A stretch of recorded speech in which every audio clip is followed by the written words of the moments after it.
time now is exactly 6 a.m. It is August, the 13th of August, rather a beautiful Wednesday, and this is Kusile Breakfast Show right here on Eswatini TV. My name is Nathile Sitole. Glad to be your host this morning, and I'm glad that you are choosing to start your day with us. I'm here in the studio, joined by my colleague, Sifiso Ngumano. Good morning, Gun. Doing very well. How are you? I am great. I love when you say you're happy to be their host. I'm happy to be their host next to you. Yeah, I really am. Do you have a good night? I had a well-rested night, yeah. Okay, I'm well-rested myself. And it's a minute after 6. We hope that we're going to have ourselves a very productive day. Just a quick look at our temperatures today. We are currently operating at 7 degrees Celsius here in Mbabane. Temperatures are expected to rise up to 22 degrees Celsius. Fairly warm week since Monday. And therefore, we are just happy that we won't be seeing people coughing. And we do hope that you're still taking those precautionary measures to make sure that you are warm. It's a good morning once again. Natalie, what's on the agenda? Well, today I'd like to start off by filling them in on actually what's making news this morning, where at least 3 people have died in a scorching heat wave that is fueling dozens of wildfires across parts of southern Europe, forcing thousands of people from their homes. Alerts have been issued in countries such as Italy, Spain, France and Portugal. Now, coming back to the program today, this morning, we turn our attention to an incident that has gripped the nation. Images of a young woman allegedly assaulted by her boyfriend have gone viral on social media, sparking online outrage and reigniting urgent conversations about gender-based violence in Eswatini, which is why we'll speak to SWAGA Director on the realities behind the headlines and challenges faced by survivors. We also turn our attention to a very critical conversation around the economic development of Eswatini. In fact, part of the key areas for the transformation of Eswatini's economy, Eswatini's agricultural story, which is one of great promise. Yet it also, it is one of unrealized potential, so to speak. Now, for years, we've spoken of fertile land, a capable people, as well as a climate that could feed the nation and beyond. But too often, the produce in our markets has traveled from foreign fields. Now, the Ministry of Agriculture says that is about to change. As this morning we get into why they promise us that promise. We place the spotlight on the Eswatini Agricultural Development Fund. It is a key instrument in reshaping agricultural investment, unlocking opportunities for farmers and anchoring food security. Principal Secretary Sydney Simelane and Zweli Vilagati will join us here in studio at 7:30 to share the vision, the strategy, and most importantly, the tangible steps that are being taken to turn policy into prosperity. A very, very candid conversation that we anticipate, a conversation about investment, transformation, and the future of farming in Eswatini. It's coming your way at 7:30, and we do promise that we will ask the right question, even if they may be uncomfortable for our guests. But surely you will appreciate those questions as the viewer, because yes, we want to turn that long promise now into, the culmination of the potential, the great potential that it has. Right, but first we'll have an ad break, and when we come back, Dinzaba, this is Swati.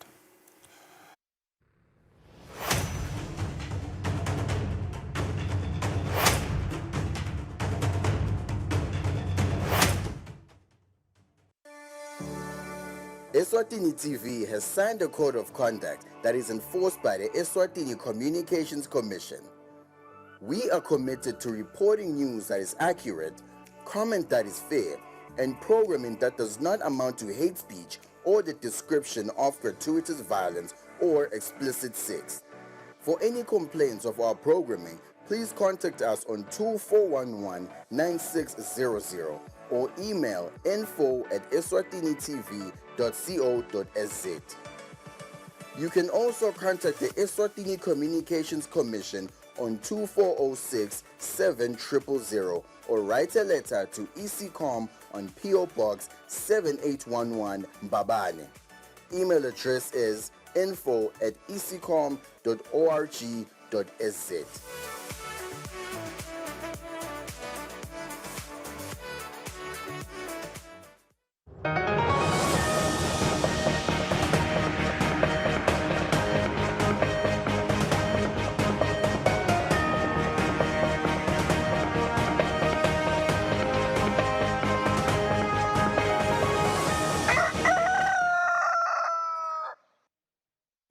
Uvukela Kusile Breakfast Show lo ilethelwa ngumsakazo wetithombe Eswatini TV singena etindzabeni tethu futhi esiswati. Ingwenyama isuke kuleli yalibhekisa eveni leNingizimu Afrika kuyawungenela umhlangano webunye beAfrika wekusekela ngetimali imisebenzi yekuletha imali itfute nesive notawubanjelwa edolobheni leCape Town eNingizimu Afrika. Silo sisukele esikhumulweni setindiza eKing Mswati the 3rd International Airport sisingethwe inkhosikati Makela Mashwama. Ingwenyama isukele esikhumulweni setindiza eKing Mswati the 3rd International Airport isingathwe inkhosikati Makela Mashwama. Silo semhlaba siyongenela umhlangano webunye beAfrika wekusekela ngetimali imisebenzi yekuletha imali idvute nesive. Lo mhlangano utawubanjelwa edolobheni Cape Town ungenelwe baholi bemave yase-Afrika, tindvuna tembuso, tinhlangano letesekela imisebenzi yemandi kulelivekati nebaphatsi betikampani temandi. Silo semhlaba sivaleliswe bomake emakhosikati, bantfu benkhosi, indvunankulu netindvuna tembuso nemabandla ngekwehlukana kwawo.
Umhlangano wemalanga lamathathu utawuvulwa ngalokusemthethweni ngalesithathu eCape Town International Convention Center. Nabika kwetindzabeni ngisandile Makhanya nazwele masuku esikhumulweni setindiza eKing Mswati the 3rd International Airport.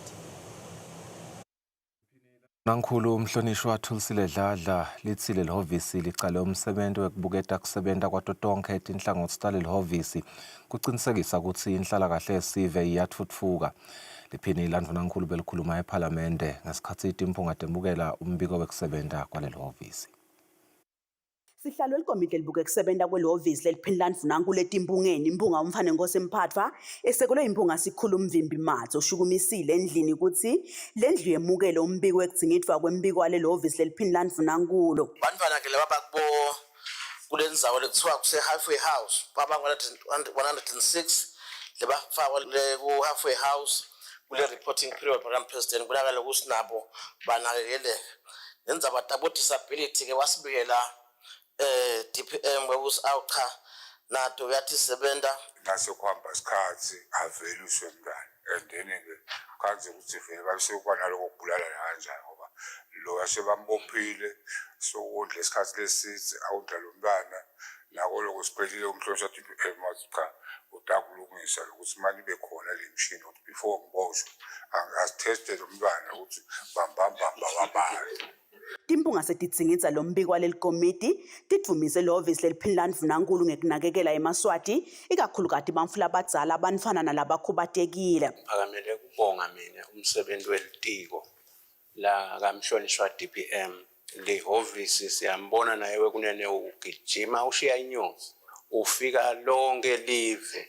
Ngibonge lokho ukuthi emaswati ayachubeka ikakhulu bantfu labakhulile kanye nalabo labakhubatekile litiko liyachubeka libapha impilo lengcono ukuthi siyabona ukuthi vele bantu labahluphekile bayakhelwa tindlu lale tindlu etakhiwako tiba tindlu letinhle nje impela lokusho ukuthi akwendiwa nje uspendiwa nje shelter noma just decent shelter tiba tindlu letinhle letemukelekako. Liphini Vunangulu umhlonishwa Kusile Dladla unikete imphendvulo wathi leli hhovisi nelihlaka lekuthuthukisa inhlalakahle eveni sukela kumnyaka wa 2023 kuye kumnyaka wa 2028. Besithi si reviewa ema-action plans ethu awo onke lama departments. Yes. Otherwise, strategic plan is 2023 to 2028. Lokunye liphini Vunangulu umhlonishwa Kusile Dladla ucele yona indlu lehloniphekile etimpungeni ukuthi lichubeke libambise leli hhovisi kuqinisekisa ukuthi leli hhovisi liyasekeleka endzabeni tetimali kude leli hhovisi likhone kuqinisa tinhlelo tekunakekela sive. Lobikako nguSamkelisiwe Khoza nasikhumbuzo Dlamini nasimuva Shongwe eParliament. Ingwenyama seyifikile edolobheni le-Cape Town eNingizimu Afrika lapho iyawungenela khona umhlangano webunye be-Afrika wekusekela ngetimali imisebenti yekuletha emanditfute nesive. Siloke sifikile esikhumulweni setindiza eCape Town International Airport sesingetfwe inkhosikati Makela Mashwama.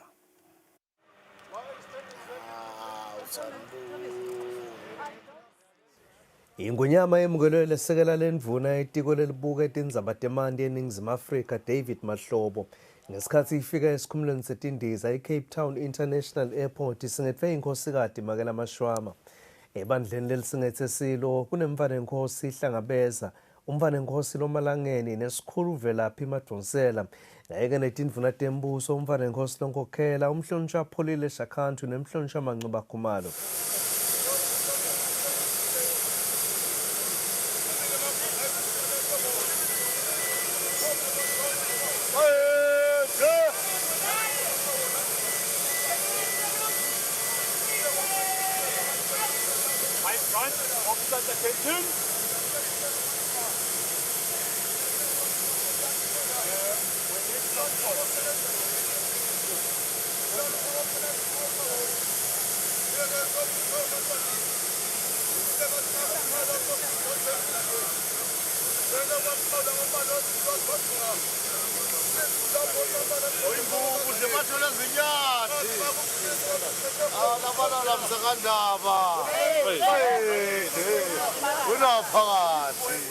Lomhlangano webunye beAfrika wekusekela ngetimali imisebenti ekuletha emanditfute nesive uhlose kusoma bosomabhizinisi tinkampani netinhlangano letesekela imisebenti ngetimali kutsi itesekele ngetimali imisebenti yemandi yeAfrika kulandzela kutsi lelivekati lisalela emuva etinhlelweni talo tekusekela imisebenti yemandi. Kubheka ukuthi ingwenyama iphefumulela umhlaba kulomhlangano lutawuvula ngalosemthethweni ngalesithathu ekuseni eCape Town International Convention Center. Lebika kwetindzabeni ngisandile Makhanya anathabiso Dlamini edolobheni Cape Town eveni leNingizimu Afrika. Indvuna yelitiko letekulima seyikhute sive lesingalandzeli imigomo lebekwe nguleli tiko lehlose kugwema kwandza kwesifo semlomo nemasondlo. Akhuluma nebetindzaba emahhovisini elitiko umhlonishwa Amandla Chauka utsi bangu-11 bantfu lasebabanjiwe ngenxa yokungalandzeli lemitsetfo lebekiwe. Ngekusho kwendvuna yelitiko letekulima umhlonishwa Amandla Chauka balitiko bakhatsateke kakhulu ngesive lesingalandzeli imitsetfo lebekwe litiko mayelana nekugwema kwandza kwesifo semlomo nemasondvo. Indvuna itsi ngenxa yaloku babuketa kwenyusa inhlawulo pheceleti i-fine. Sibona into lesesabisako yendeka kuleya ndzawo.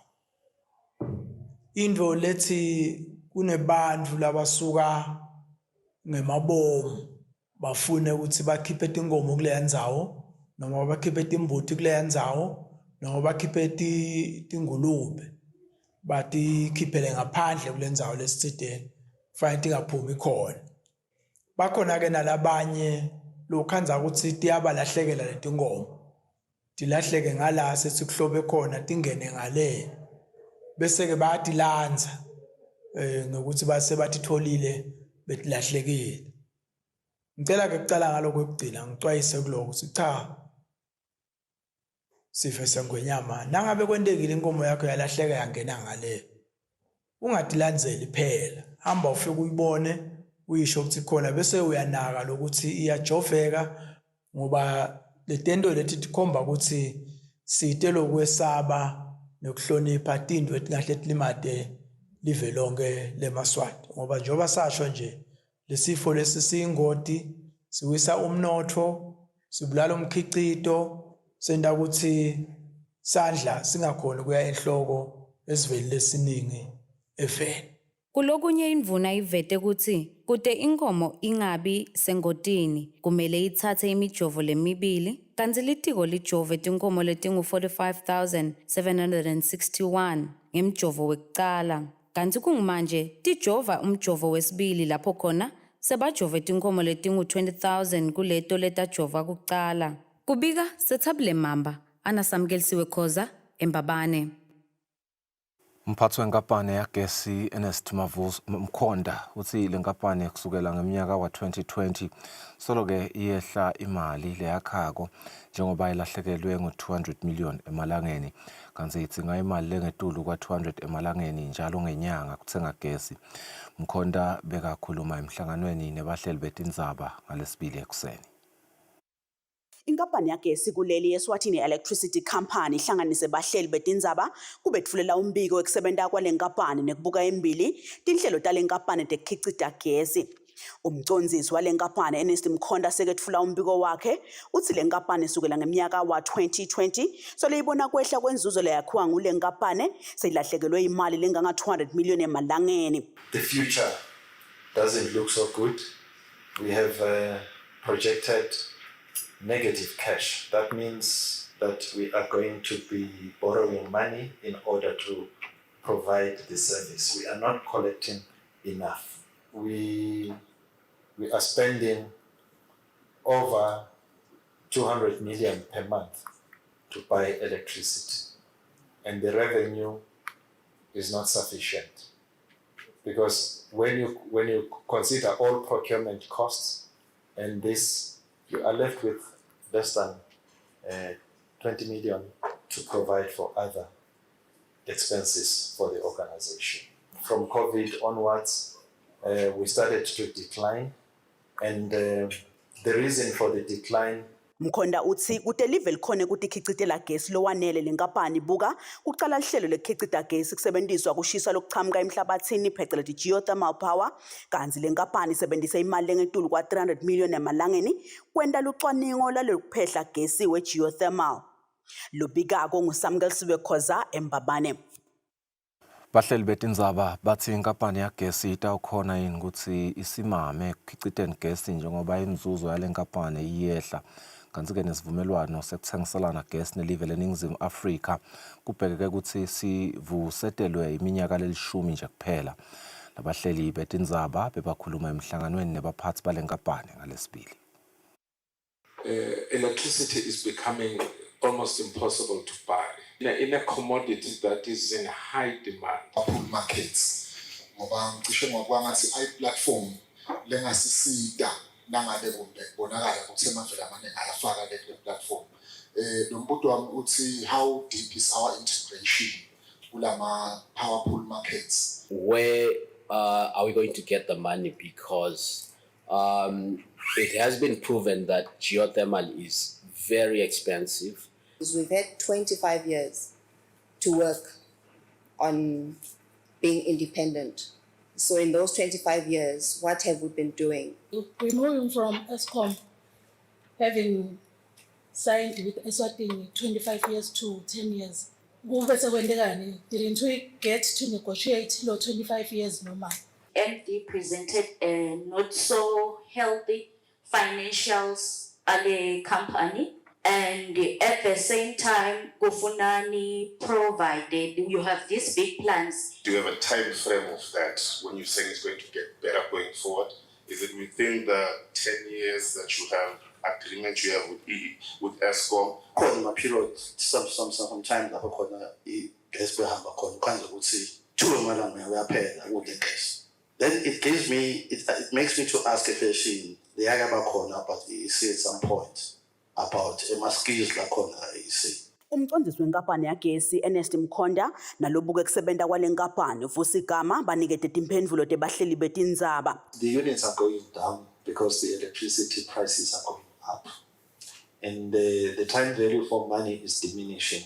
Your 200 emalangeni, even if you were not buying electricity, your 200 emalangeni will not buy you the same basket, okay, normally a spa. When it started, we were actually looking for 25 years, but we then agreed on the 10 years. The reason why we agreed on the 10 years is because the environment is yashinja.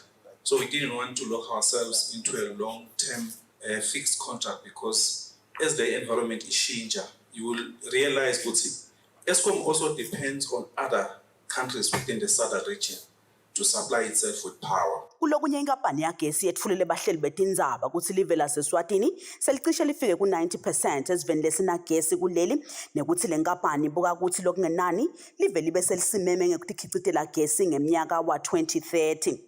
Lobikako nguSamuel Siwekhoza eMbabane. Inhlangano yabothishela kuleli Eswatini National Association of Teachers ithi iyasiceka sento sabothishela lababa sebudlelwaneni nebantfwana besikolo, kanti-ke futhi le nhlangano ayibameleli ngisho emacaleni abo.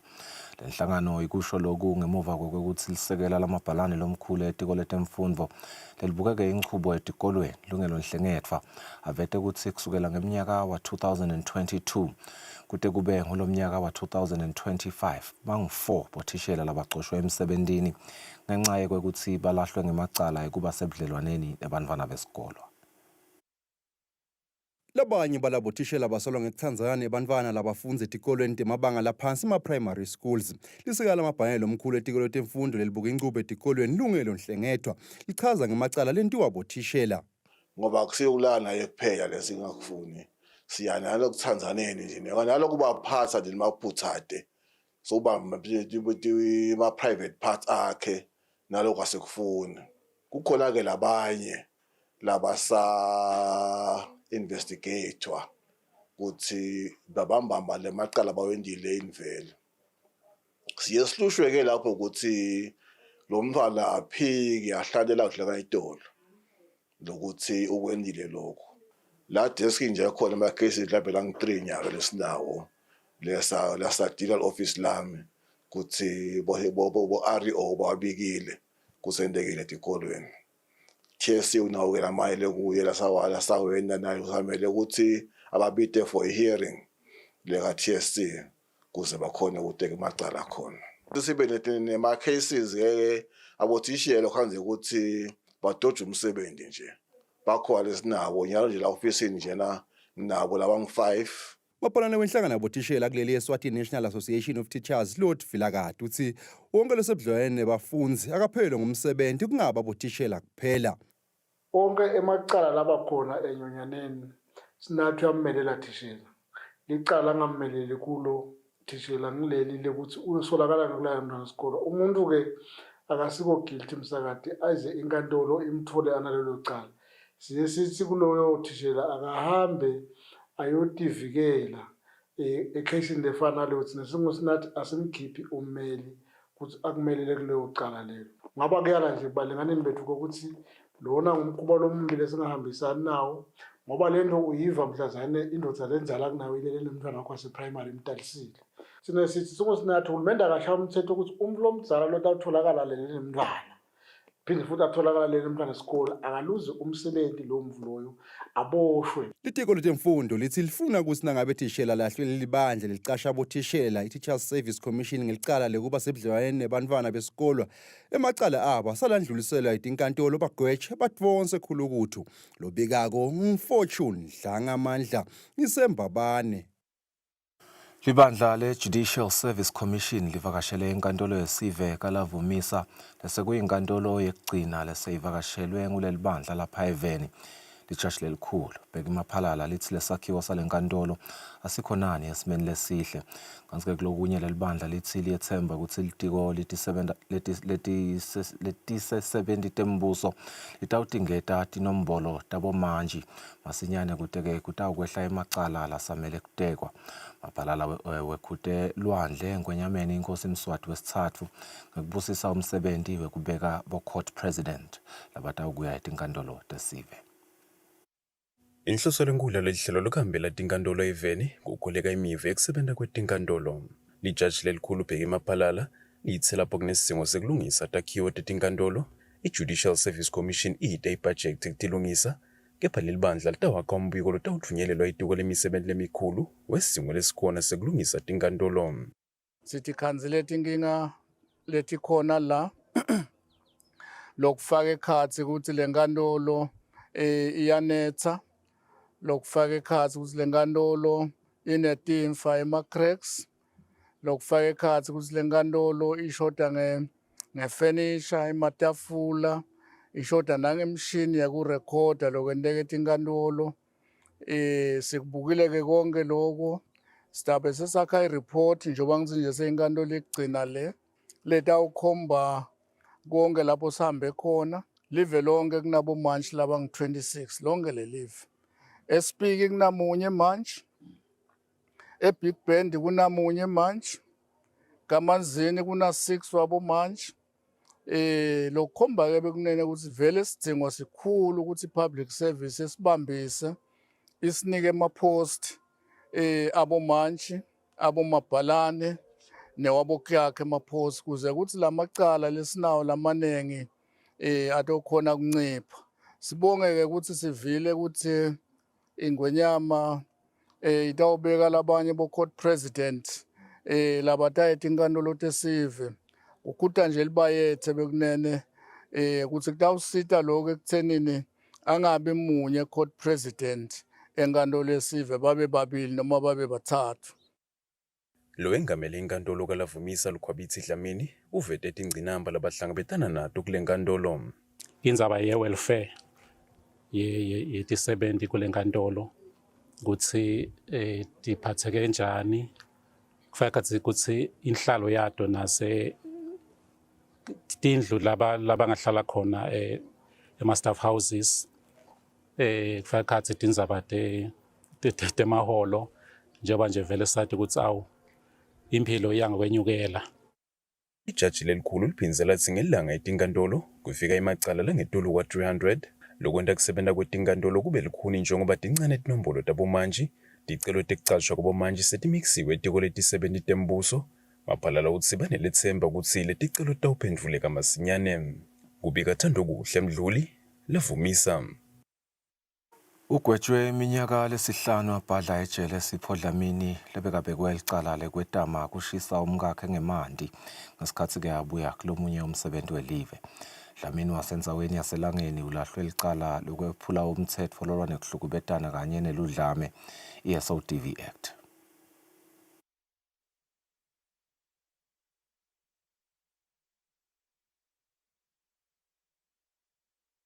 Imali lesebenziswe tinkampani letichamuka kuleli kanye nangaphandle titsenga letinye noma-ke tihlangana naletinye mergers and acquisitions ibalelwa ngetulu kwa 400 million emalangeni. Lokhu kuvetwe ngilobukete kuchumana ebandleni lelibukete kuchutselana kwamabhizinisi i-Eswatini Competition Commission Mancoba Mabuza lochazileke ukuthi lona ngumbiko wesigaba sekucala semnyakatimali waleli bandla losetulu kusekela ngenyanga yamabasa kude kube inyanga yenhlaba. Lobukete kuchumana ka-Eswatini Competition Commission uyachaza ukuthi uma kutawuvunyelwa kuthengiselana kwema-shares noma-ke kuthenga kwenkampani, leli bandla letekuchudzelana liyahlala lijule kude kubebete tinkampani takuleli letigcina setinyatheleka ngenxa yekuchudzelana lokungekho emtsetfweni. Kuleti tala ekhaya ngidawuthi transactional value yato lokusho ukuthi mhlawumbe le mali lethengwe ngayo setitonke kuleti nyanga leti lengitisho ibe nge-11 million emalangeni. Lokusho ukuthi ke kodwa ke kuye bese sibukana nakulokuthi i-combined assets noma ke annual turnover yato tonke leti inkampani leti be involved uma kwentiwa le transactions ibite over 2 billion emalangeni. Kwase kusiledanga phandle khona i-transactional value ube nge-465 million. Kwase sekuthi total annual turnover noma ke total assets yato ingetolo kwa 200 billion emalangeni. somnotfo sanele sibuya ukuthi leti nkampani titawudlala indzima lebanti kutfutfukisa umnotfo wakuleli. So sinako kwethemba sibo somnotho ukuthi ngoba le competition commission seyibukile yakucola yasiyakuvuma ukuthi inkampani ehlangane kusho ukuthi ngeke tibe nemthelela lokabi emakethe ikakhulu etindzabeni takubo competition kukhanze ukuthi sewukhanza seyinemandla lamaningi inkampani iyinye iyodvana compared to letinye tinkampani so ngolese sikubukete kakhulu sibo somnotho lokuthi kungabi inkinga lenkulu kodwa ke lokhu sekwengcile lama stages aka competition commission kusho ukuthi kodwa cha kubukiwe kwabuketala ukuthi ngeke kube khona umthelela longako. Letinye taleti nkampani etfaka ekhatsi Trapeze Software ULC letsenge 100% wema-shares ku-Bright House Automotive Pty Ltd bese kuba nguleyo lefaka ekhatsi i-RMV Investments Pty Ltd yona letsenge 100% wema-shares ku-JNCR Trust kwesikhashana kanye ne-Insengwakwadi Farm Pty Ltd yona letsenge ku-Old Mutual Swaziland AgriFund GP Pty Ltd kuletinye. Lobikako ngiNelson Dlangamandla, nginavuma inkosi Nzinisa Embabane.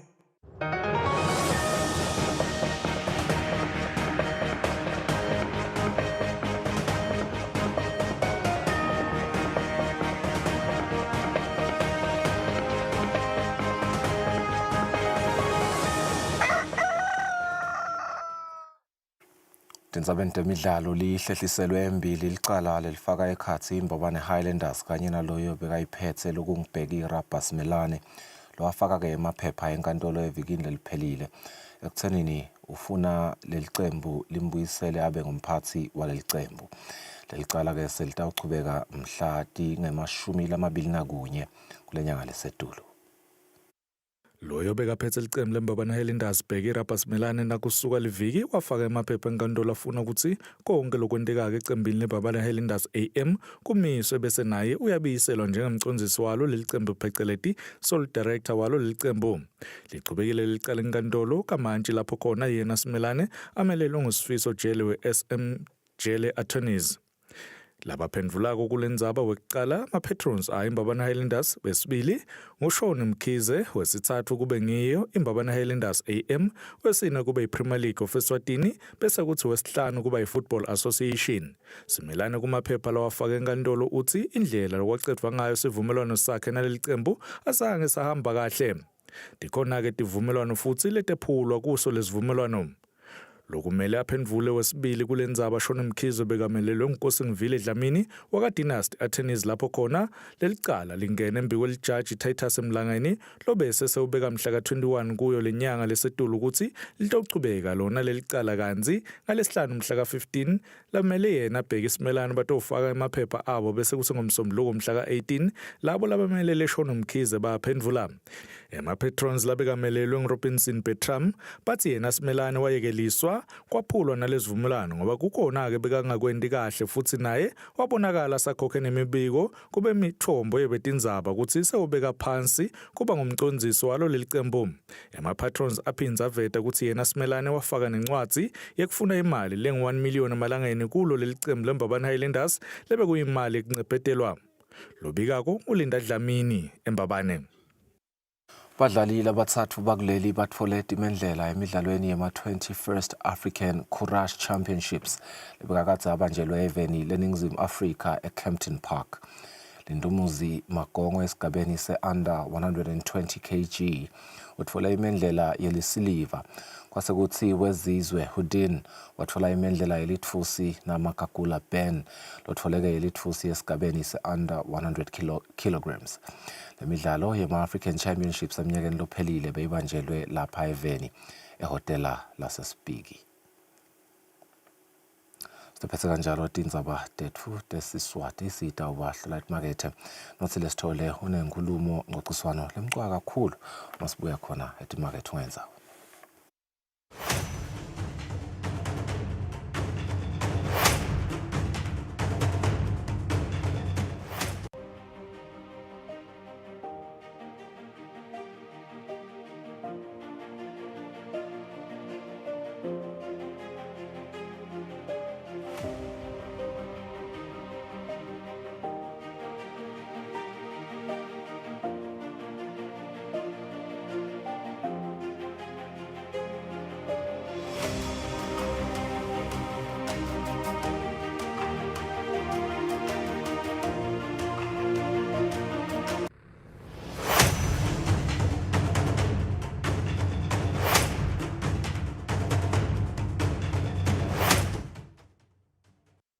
kude lesinye isikhathi ngaphandle kwalesi.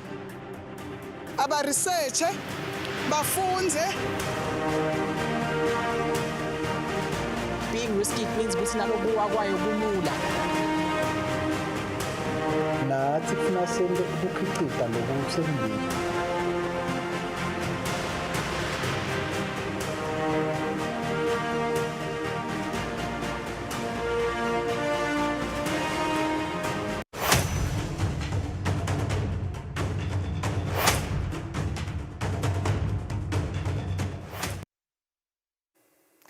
Welcome back to the program. Onto this now. Images of a woman allegedly physically assaulted by her boyfriend circulated online this week, especially on Monday, causing online outrage and sparking the conversation on GBV in the country. SWAGA Director Nonhlanhla Dlamini joins us now via video link just to weigh in on the matter. A very good morning to you, Nkosi. Just to get your sentiments or reactions to this issue, we are seeing the evidence, despite the campaigns, despite, the efforts, the engagements, we are still witnessing women being victimized. Why is this the case? Good morning and good morning to viewers. I think as an organization, we've all along been saying as a country, we have a serious problem of gender-based violence. There's a lot of other cases that are similar to this one.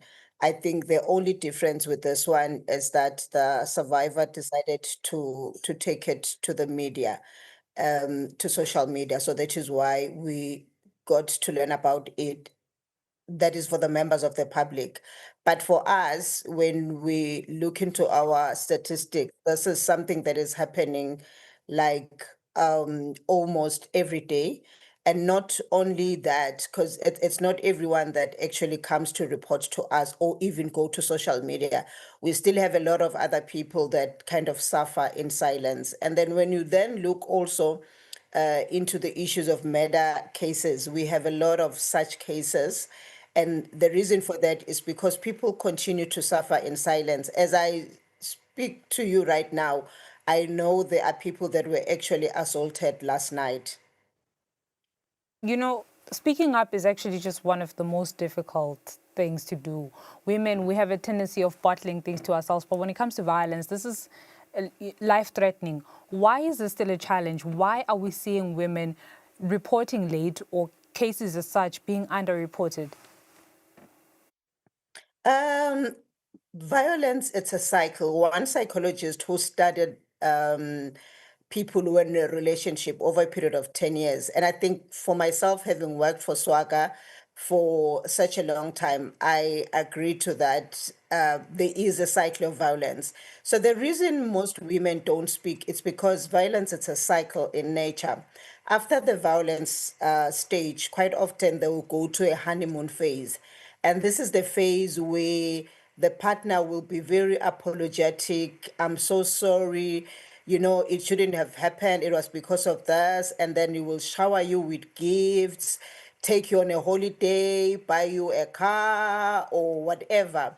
And at that moment, when the guy says, I'm sorry, I love you, I would kill myself, I can't live without you, that is the time when the woman feels like, even if I had reported, I will go in with no charges because this man, it's the best thing to have happened to me.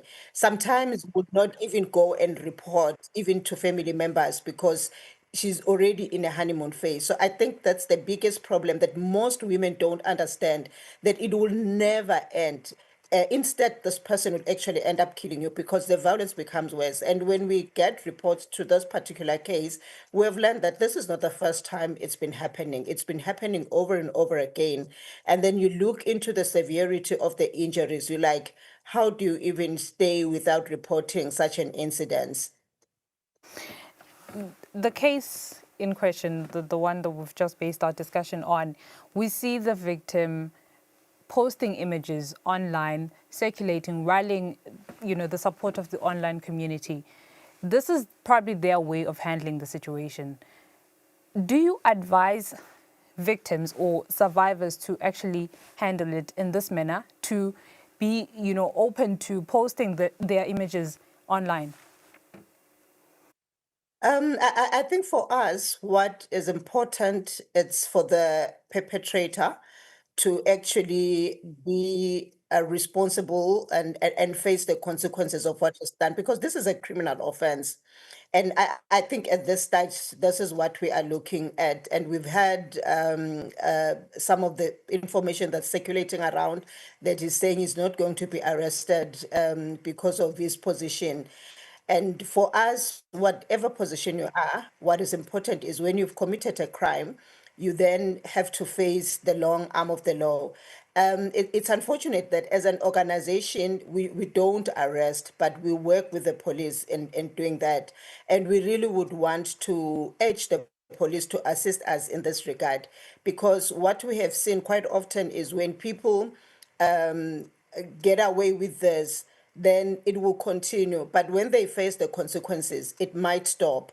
So we really would want to urge the police to actually work with us in as far as that. According to the SOTV, when such happens, even if the person doesn't want to report, as citizens of this country, we have an obligation to report to avoid a situation whereby in the next few months you find that the woman has been killed and we all knew about it. So that is why for us, it's important to provide counseling and support to the survivors, but at the same time, we want to see the law taking its course. I understand that survivors often report late due to fear of stigmatization or retaliation. And if sometimes they do get threatened, the perpetrators would then suggest that even if they reported, they probably wouldn't spend a night or two behind bars. Do you see this as a contributing factor to delayed justice or the hand of the law effectively taking its course? It definitely has. In fact, we have two types of perpetrators. We have the violent perpetrator who will definitely threaten the survivor. And then we have the gentle perpetrator who would, after this, would bribe the survivor. And then when it comes to the cases being withdrawn, I think judges and magistrates can use their discretion to say, I can grant someone a bail or not. We know it is within a person's right to apply for a bail, because most of the time people are out because they've been granted bail. So it is within their right, because I don't know. I'm not a legal person, but they say a person remains innocent until proven guilty.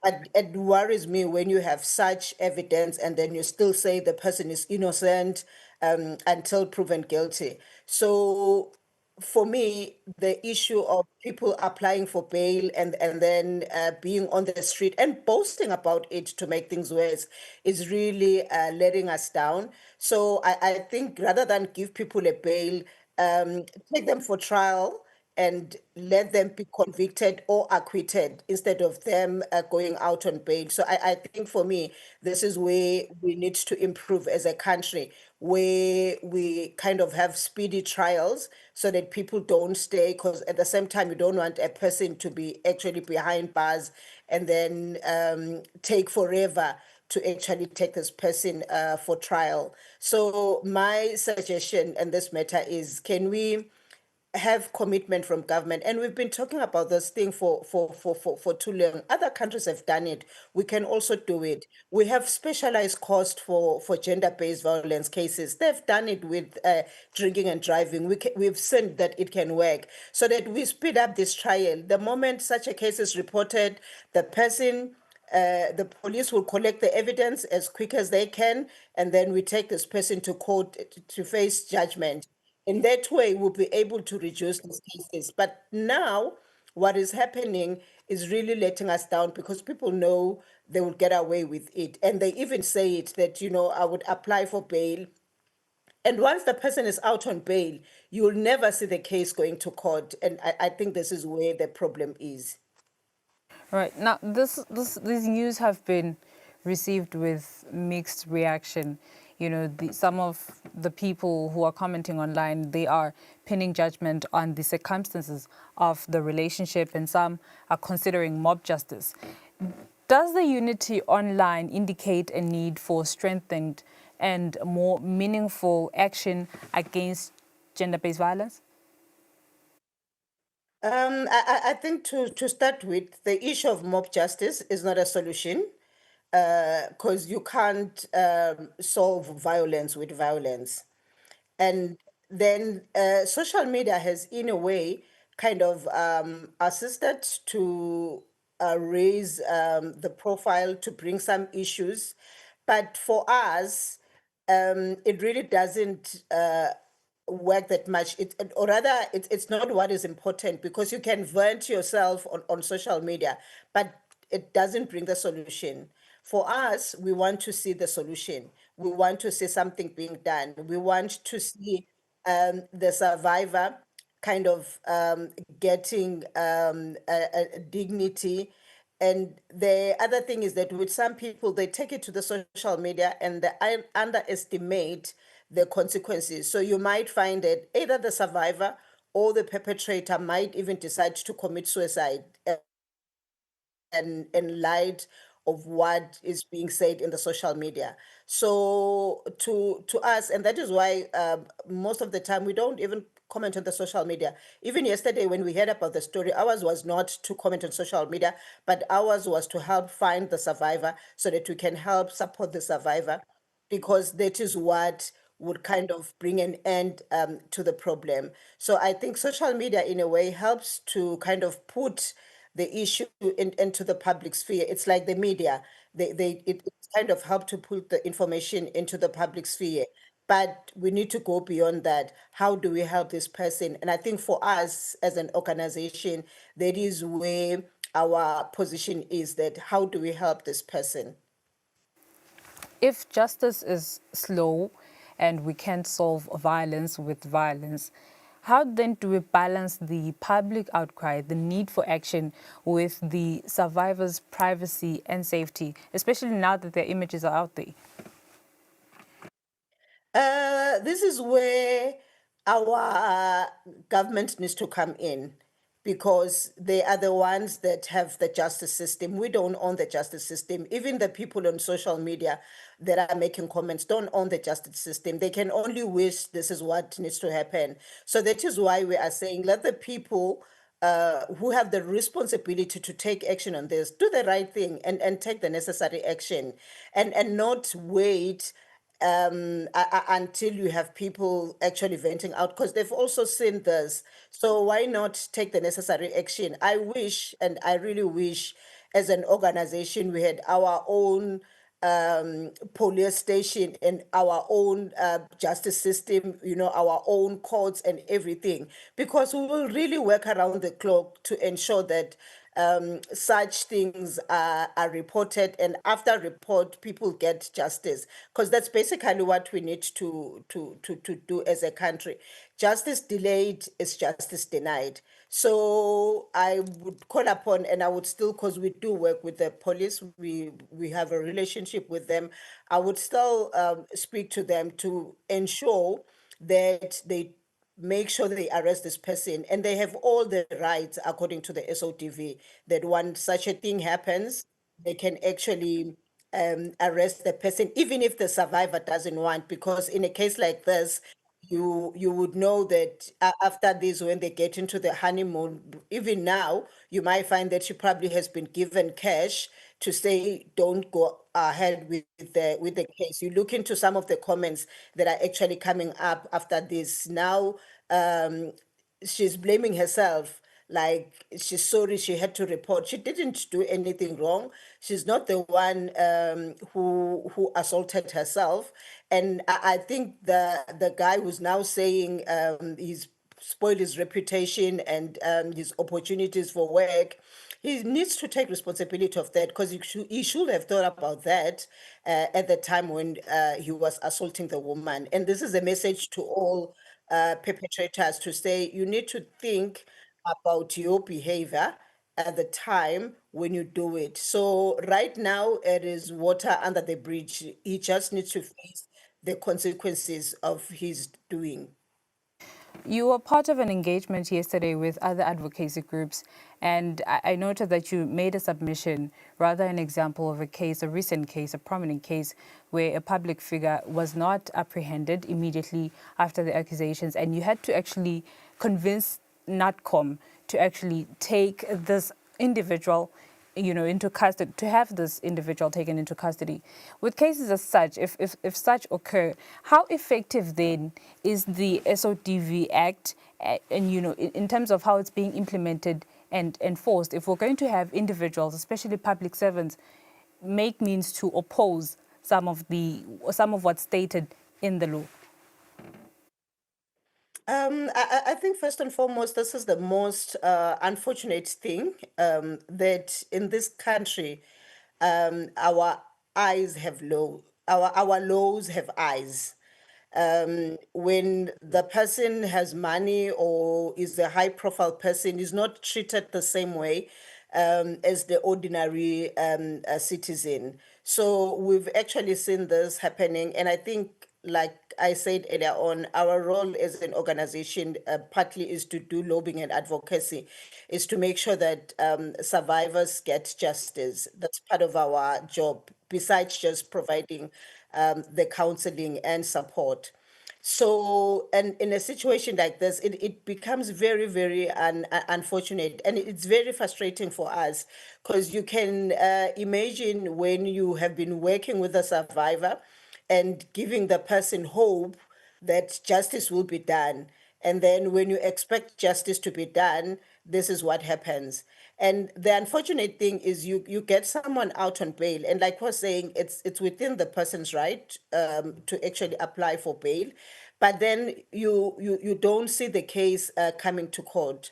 And then in the incidents of this one, in particular, the one that you have referred to, it really makes me sick as a person to the core.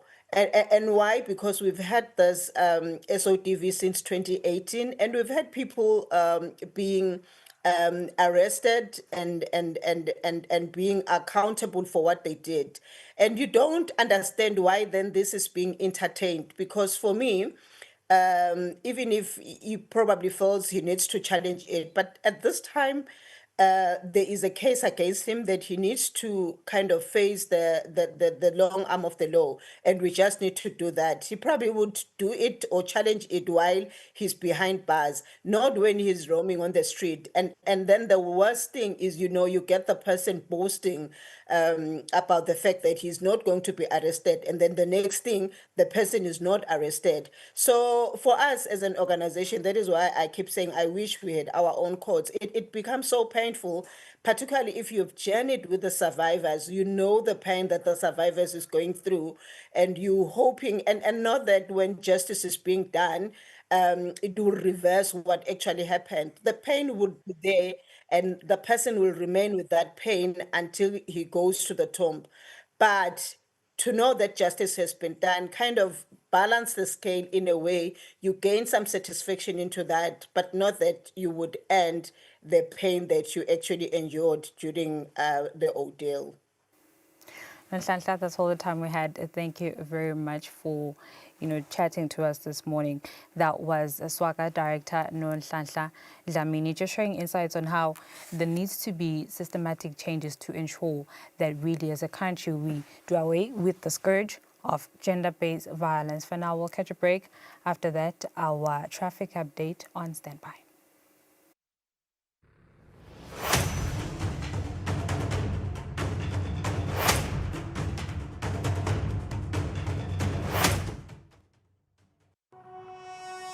When you choose your adventures, you do so with an open heart and a desire for the unexpected.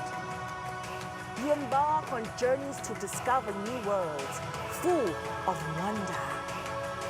You choose a path to awaken your senses, a world to make you look up and realize just how inspiring this life can be.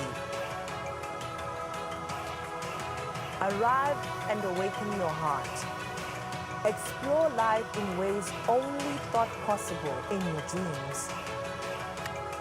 Discover just how far you go to expand your understanding of life's greatest mysteries. There's just one place on this planet with so much to offer. Now is the time for you to have the royal experience.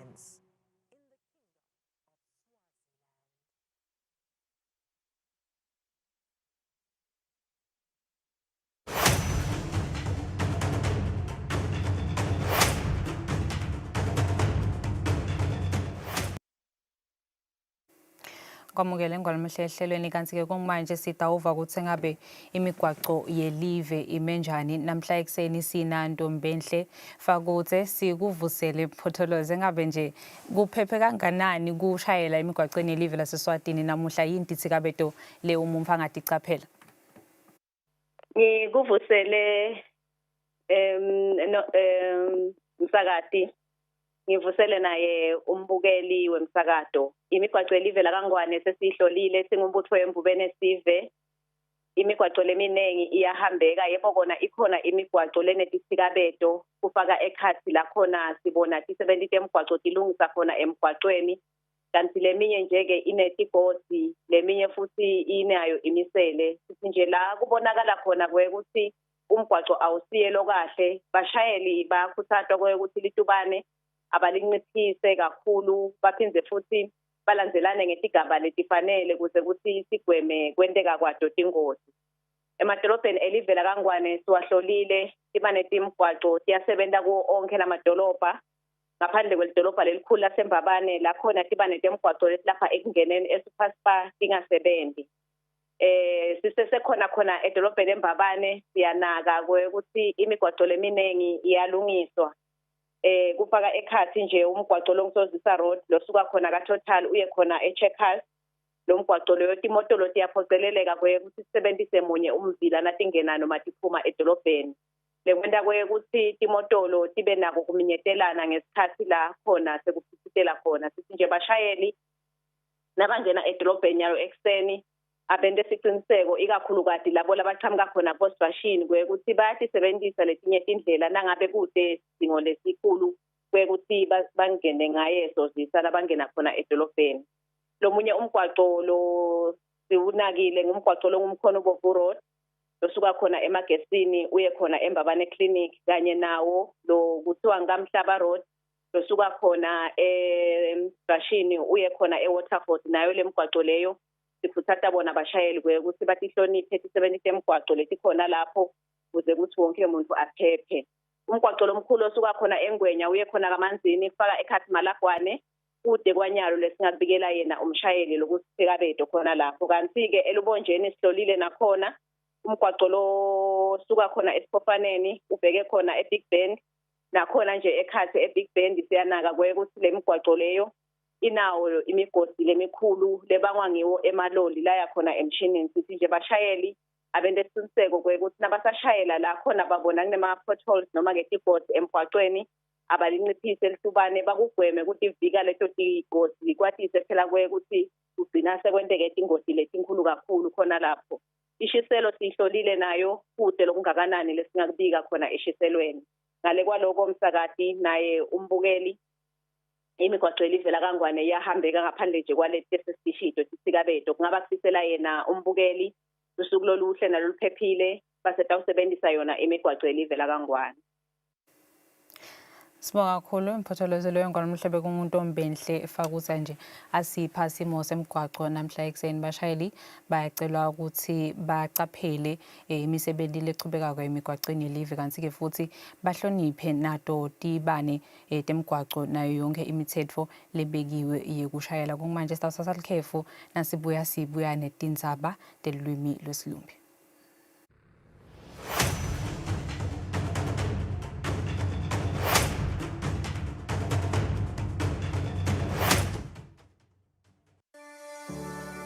Eswatini TV has signed a code of conduct that is enforced by the Eswatini Communications Commission. We are committed to reporting news that is accurate, comment that is fair, and programming that does not amount to hate speech or the description of gratuitous violence or explicit sex. For any complaints of our programming, please contact us on 2411-9600 or email info@eswatinitv.co.za. You can also contact the Eswatini Communications Commission on 2406-7000 or write a letter to ECCOM on PO Box 7811 Mbabane. Email address is info@ecom.org.za.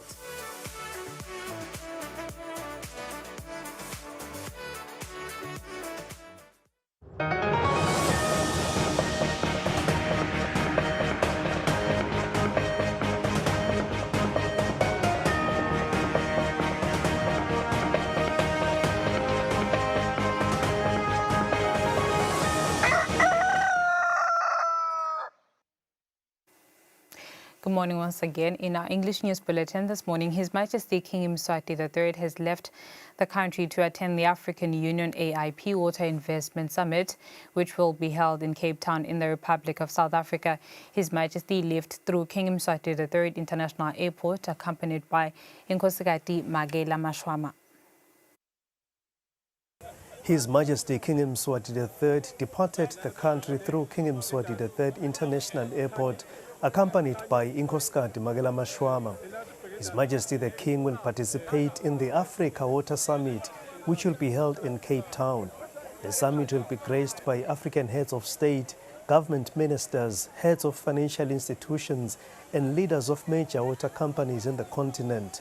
At the airport, the nation gathered to see off His Majesty, joined by Makosigati to His Majesty the King, their Royal Highnesses Bantrabe Nkosi, the Prime Minister, and various councils.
The three-day summit will be officially opened on Wednesday at the Cape Town International Convention Center. On the news, I am Sandile Makanya reporting with Zwele Masuku at King Mswati III International Airport. The Honourable Deputy Prime Minister Senator Kusile says government is reviewing the operations and mandates of departments under her office in a move aimed at improving welfare for vulnerable groups. The Deputy Prime Minister was speaking in Parliament on Monday. The Deputy Prime Minister's Office Senate Portfolio Committee Chairperson Senator Prince Mphathwa, seconded by Senator Chief Mvimbi Mathe, moved for the adoption of the Deputy Prime Minister's debate. Kulendzawo lekuthiwa kuse-halfway house baba 106 lebafakwa ku-halfway house kule reporting period Madam President kulakale kusinabo banakekeleke nendzaba tabo disability ke wasibikela DPM wekusi-awucha nato kuyatisebenza nasekuhamba isikhathi aveluswe mngani and then-ke khanze ukuthi vele babesekwa naloko kubulala kanjani ngoba lo asebambophile sokudla isikhathi lesithe awudla lo mntwana nako lokho siphelile umhlonishwa cha utakulungisa ukuthi manje ibe khona le mshini ukuthi before ngiboshwe asitheste lo mntwana ukuthi bambambamba wabani. The Senate debated the committee's report. Phakamele kubonga mina umsebenzi welitiko la kamhlonishwa DPM le office siyambona naye kunene ugijima ushiya inyosi ufika lonke live. Ngibonge lokho ukuthi eMaswati ayachubeka ekakhulu bantu labakhulile kanye nalabo labakhobatekile litiko liyachubeka libapha impilo lengcono. Siyabona kusivele bantu labahluphekile bayakhelwa tindlu lale tindlu etakhiwako tiba tindlu letinhle nje impela lokusho si akwendiwa nje usikwendiwa nje shelter noma just decent shelter tiba tindlu letinhle letemukelekako. The Deputy Prime Minister Senator Kusile tabled responses. Besithite si reviewa action plans ethu awu onke lama departments. Yes. Otherwise strategic plan is 2023 to 2028. The Deputy Prime Minister further pleaded for the Senate's support in ensuring quality life for all eMaswati. Reporting Samgasiwe Kozas, Muva Shongwe, and Skumbuzo Dlamini, Parliament. His Majesty King Mswati III has arrived in Cape Town in the Republic of South Africa, where he will participate in the Africa Water Investment Summit. His Majesty arrived at the Cape Town International Airport, accompanied by Inkosikazi Makela Mashwama.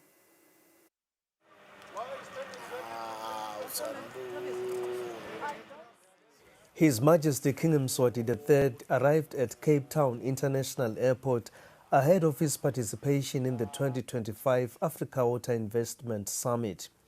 The King was warmly received by the Deputy Minister of Water and Sanitation, David Mahlobo. His Majesty was accompanied by Inkosikazi Makela Mashwama, along with a delegation comprising His Royal Highness Prince Langabeza, Her Royal Highness Princess Lomalangeni, Chief Velaphi Madonsela, and Cabinet Ministers, the Minister of Natural Resources and Energy, His Royal Highness Prince Longokela, the Minister of Foreign Affairs and International Cooperation, Senator Pulile Shakantu, and the Minister of Commerce, Industry and Trade, Senator Manqoba Khumalo.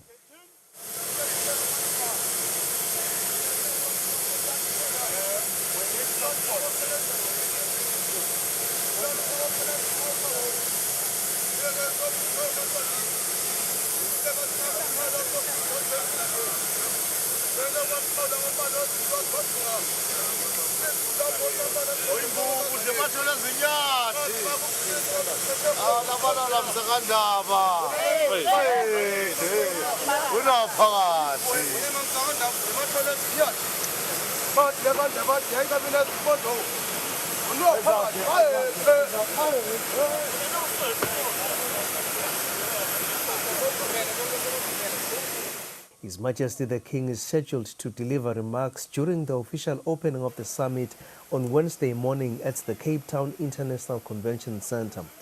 On the news, I am Sandile Makanya reporting from Cape Town in the Republic of South Africa with Thabiso Dlamini. The Minister of Agriculture has given a warning to eMaswati who defy regulations aimed at preventing the spread of foot and mouth disease. During a press conference held at the ministry's head offices, the minister announced that 11 individuals have been arrested in connection to defiance of the regulations.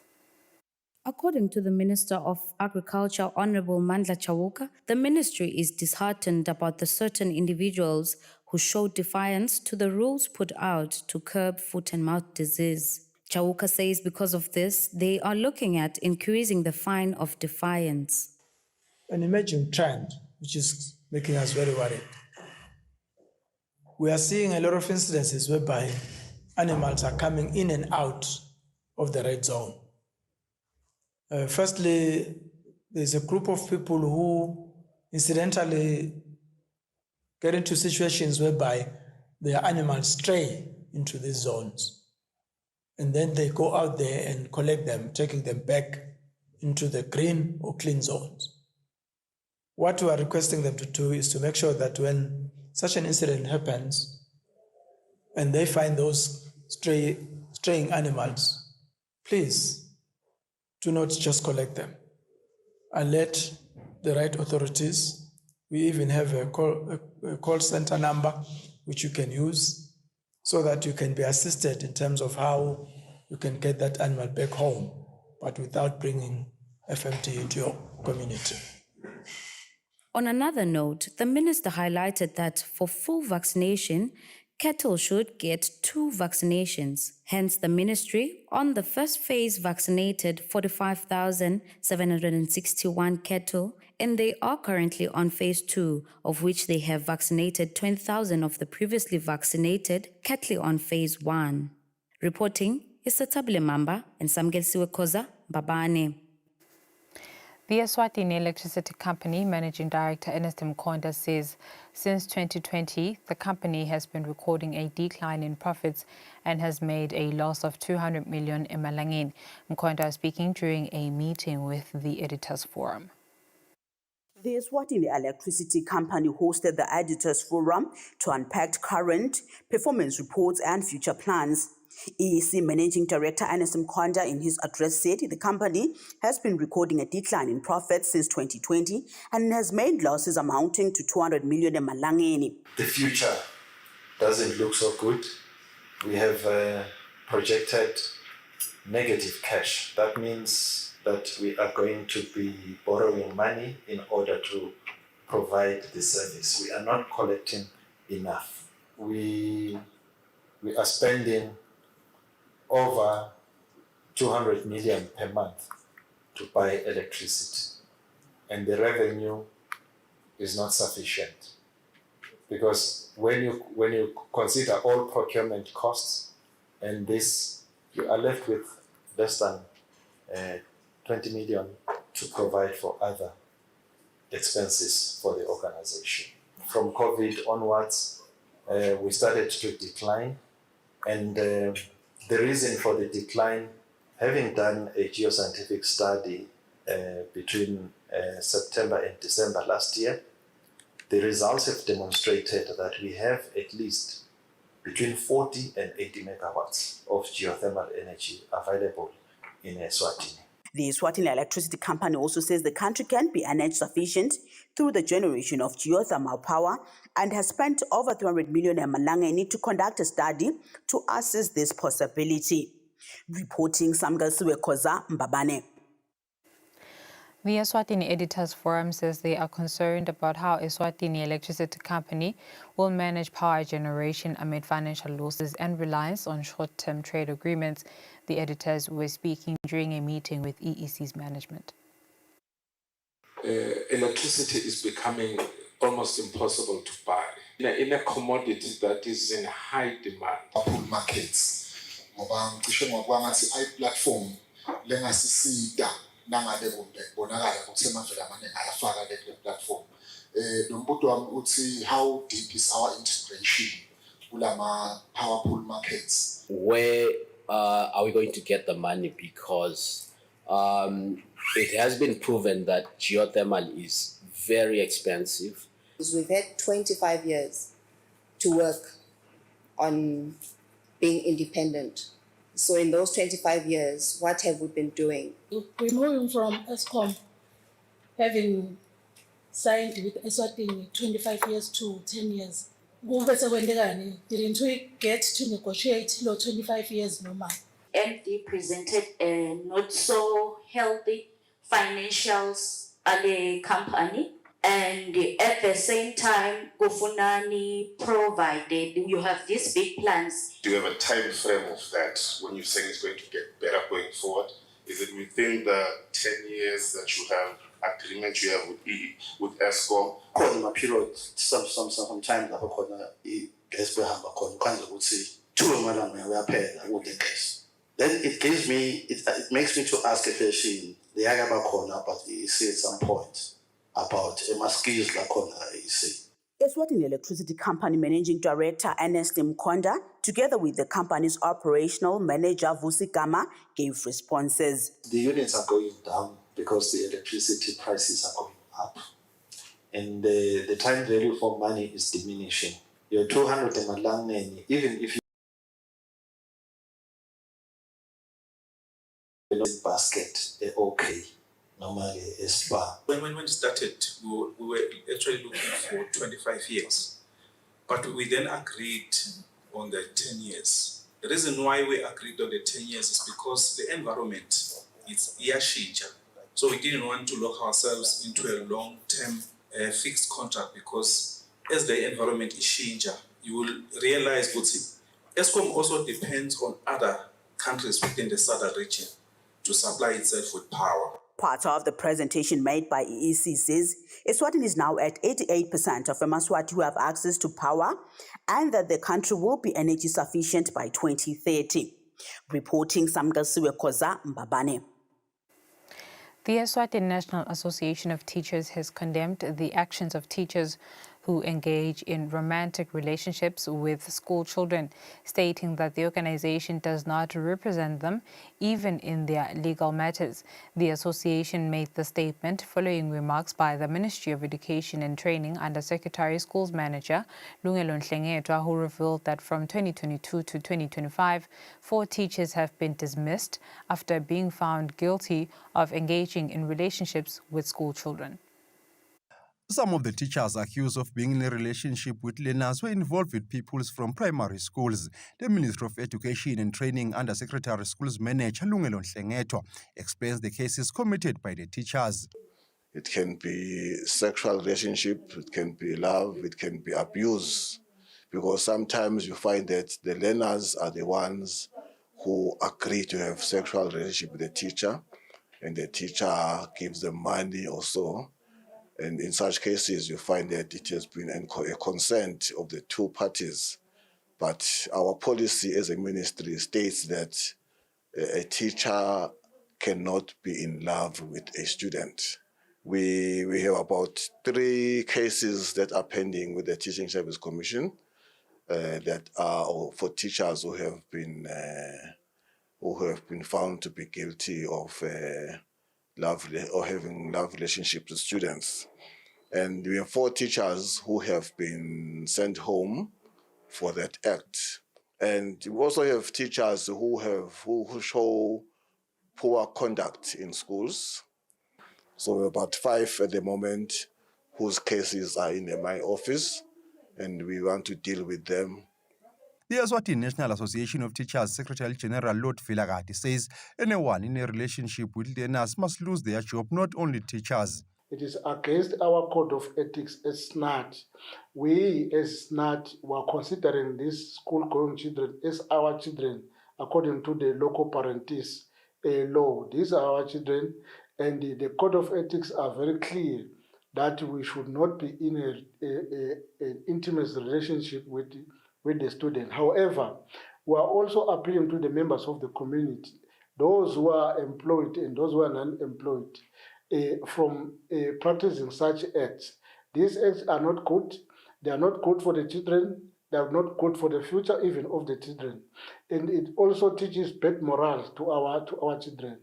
The Minister of Education and Training says if a teacher is found guilty by the Teachers Service Commission of being in a relationship with a learner, their cases will be referred to the courts so they can be prosecuted and sentenced to imprisonment.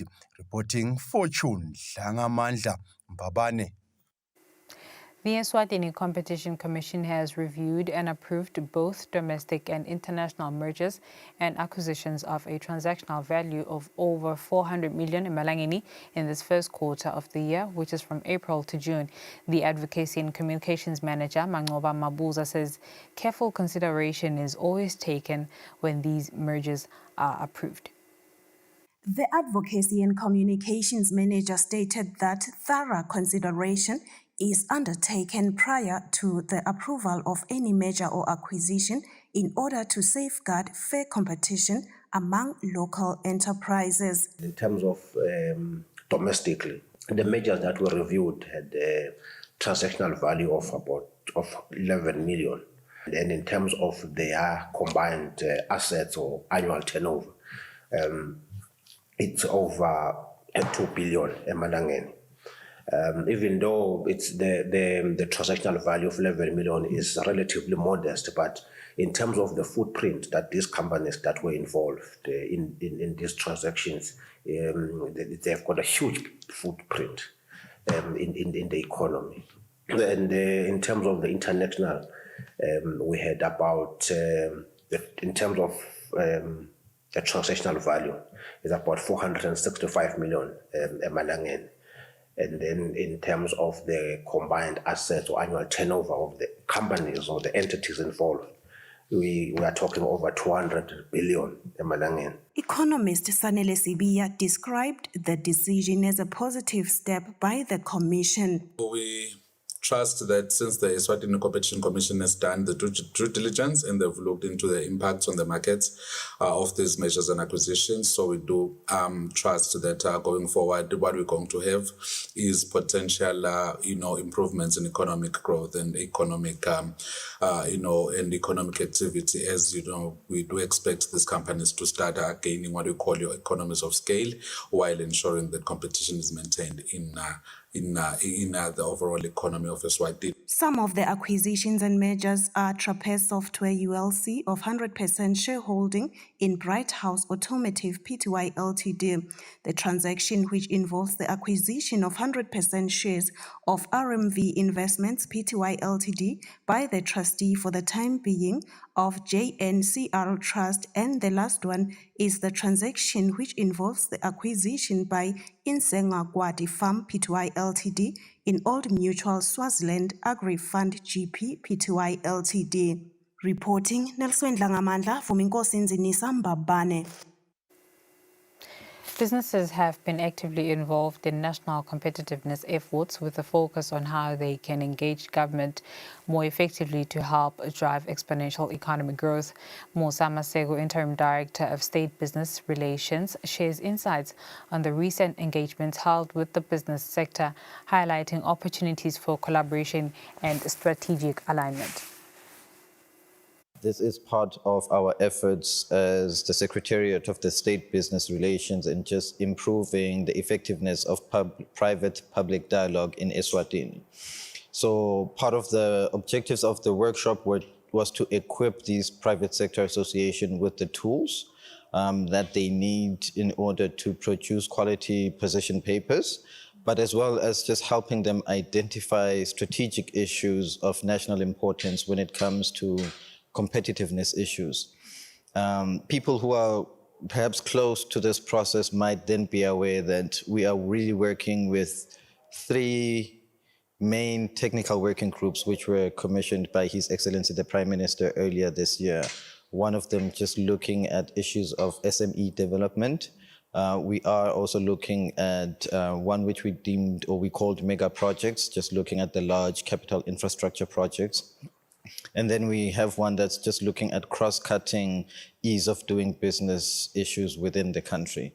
So all of those will be convening as of this month to actually then present plausible recommendations to the National Competitiveness Council on how perhaps we can improve the competitiveness of the economy. The State Business Relations, as it is, really looks at issues of strategic importance when it comes to national competitiveness. The new prepaid water metering service system proves to be a success after the Eswatini Water Service Corporation launched the system in March, which allows customers to buy water before they use it. This follows a pilot project at Mdoni.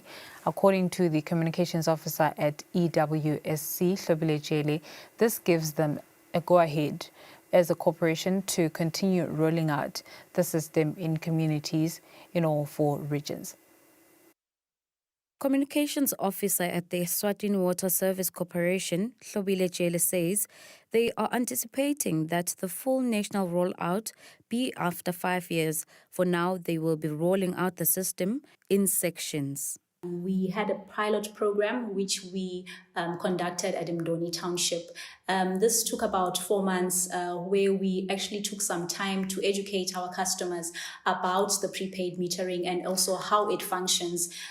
So during that period, our customers were educated about the functionalities of the prepaid metering, and which is why now we are rolling it out to some communities within the country. We are rolling it out now because we are confident about its capabilities, and we are also confident that it is user-friendly and our customers are able to utilize the prepaid. So now we are moving to Nkanini in Hlangano. We are also moving to Sitegi in an area called Moyeni, and we are also moving to Pikspik Plain Township. These are the areas that we have. We are going to be implementing the prepaid metering in the coming months. We are starting this August. We have started customer engagements with some of the customers in these areas just to sensitize them about the prepaid metering and how it actually functions. Jelle says this new system follows customer request to know how much water they have consumed. This also aligns with the government's strategy of efficiency. Reporting is Satabile Mamba, Zuluini. Deputy Sheriff Vusi Mncina, who is facing 4 counts of murder for 4 women at Goja Township in Ezulwini, wants to be released on bail as his case has not yet commenced. Mncina rushed to the High Court seeking permission from High Court Judge Titus Mlangeni to be granted bail. Vusi Charles Mncina is the man accused of shooting and killing his girlfriend along with 3 other women, and he also faces an additional charge of attempted murder. Those alleged to have been shot and killed by Mncina, his girlfriend Kusile Shongwe, Lungile Shongwe, Nonhlanhla Twala, and Fikile Shongwe, while the person he is accused of attempting to kill is Thuli Mkhwanazi. The murder charges are alleged to have been committed in 2023. Mncina's first bail application was dismissed by High Court Judge Sabelo Masuku in 2024. Mncina, who is a deputy sheriff in Manzini, has once again returned to the High Court where he has filed a fresh bail application. In this application, which is before High Court Judge Titus Mlangeni, Mncina says there is new evidence that prompted him to file the application. Mncina says the court had previously ordered the Crown to instruct his lawyer to prepare for the start of his trial. But until now, the Crown has not done so. He adds that for this reason, his case has still not been heard. Mncina further claims that there have been no efforts by the Crown indicating that his case will be enrolled soon. He says this too is part of the new evidence that could lead to him being granted bail. He continues to argue that there is no indication of when his case will be heard, except that the Crown claims to have new evidence that could counter his bail application. Another reason Mncina gave is that he is sickly, and this could also serve as new evidence in support of his release on bail. He adds that his children are unable to attend school because he cannot pay their fees. The Crown is opposing Mncina's bail application. The Crown argues that this application does not contain new evidence and that Mncina has not presented any new evidence before court.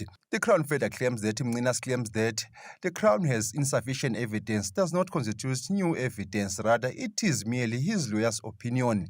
The Crown maintains that it has strong evidence proving that Mncina committed the crimes and that Mncina himself confessed to committing the offences. The Crown denies claims that the trial has not yet commenced, explaining that Mncina's trial was set to start on the 27th and 28th of May this year. The Crown says that on those dates, both the court and the Crown were ready to begin the trial, but Mncina was not ready. For this reason, his case is still pending before High Court Judge Titus Mlangeni. The Crown adds that the claim that the trial has not started is not true. Regarding Mncina's illness, the Crown says his claims is not convincing as he has failed to specify the nature of his illness. On Thursday, High Court Judge Titus Mlangeni will hear the accused bail application. Mncina is represented by his lawyer Martin Dlamini from the law firm of Martin and Dlamini Attorneys, while the Crown is represented by Principal Crown Counsel Sandile Mdluli. Reporting, Fortune Dlangamandla, High Court.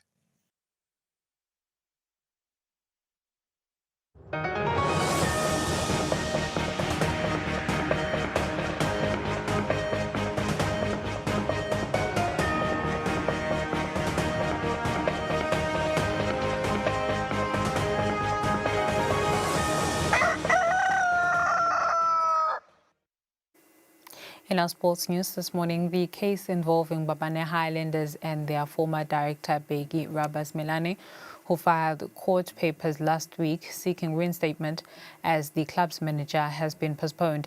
The case was heard at the High Court before Judge Titus Mlangeni, and the matter will now proceed on the 21st of this month. Former Mbabane Islanders director filed an urgent application at the High Court with his grievances being the termination of his contract and his request to be retained as the sole director of the club. The matter is being heard in court with Simelane as the first applicant, represented by Sifiso Jele of SM Jele Attorneys. In this matter, the first respondent is the patrons of Mbabane Highlanders, the second respondent is Shoni Mkhize, the third respondent is Mbabane Highlanders Football Club, the fourth respondent is the Premier League of Eswatini, and the fifth respondent is the Eswatini Football Association.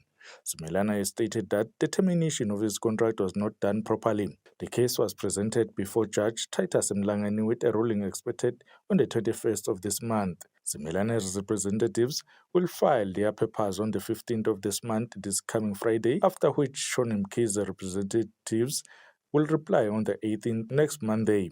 The final verdict is expected on the 21st of August. The patrons, through Robinson Bertram Attorneys, stated that the termination of Simelane's contract was done appropriately and was due to breaches of certain clauses in the contract. The patrons also stated that they saw in the newspapers that Simelane had resigned. Simelane is also seeking financial compensation of 1 million emalangeni for what he claims to be the breach of the agreement. Reporting, I'm Linda Dlamini, Mbabane. And that's all the English news I had for you for now. We'll catch a break after that. Sifiso coming through with an interview on the development of agriculture.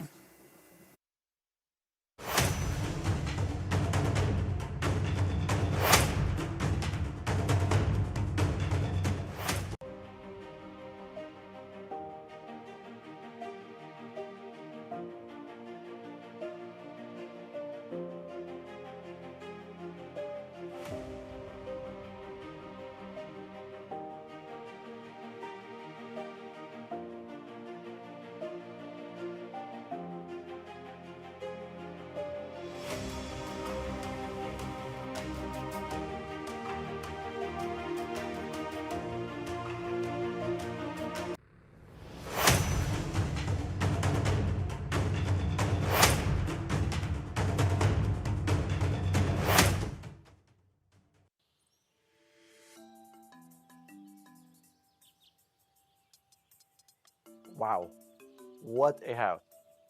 Maybe a little much for me though. Okay, this is probably more like what I can afford. Unless I could borrow the money to get something a little bigger. Perfect. But borrowing means that I could be in debt. And for a lot of people, that can be intimidating. But debt is really just a way of borrowing money with the promise of paying it back with interest. That sounds okay, right? Unless I would take out a big loan that I couldn't pay back. People take out loans all the time to buy houses, cars, to pay for school, all sorts of things. And it's not just people. Companies also borrow, and governments do it too. When a government borrows, it's called public debt or sovereign debt. Governments raise this money by issuing bonds and then selling them to the public with a guarantee that they'll pay them back. Just like people, countries need money to buy or build stuff that their income, mostly tax revenues, won't entirely pay for. Governments should invest their money wisely in things that help their citizens. Think of education or healthcare. Governments can also invest in things that will generate revenue or grow the economy, like infrastructure projects. Governments can also use the money to reduce taxes, or they can give it directly to its citizens who need the support. So, why are economists sometimes concerned by public debt?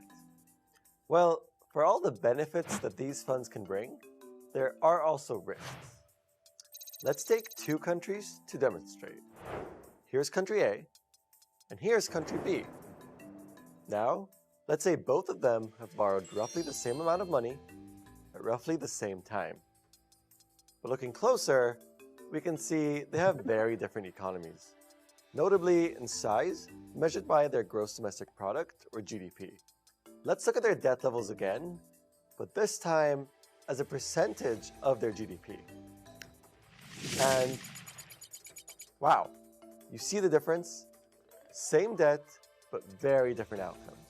Countries are able to manage their debt when they borrow a reasonable amount relative to their ability to pay it. Country A's economy is big enough to pay the interest on the debt.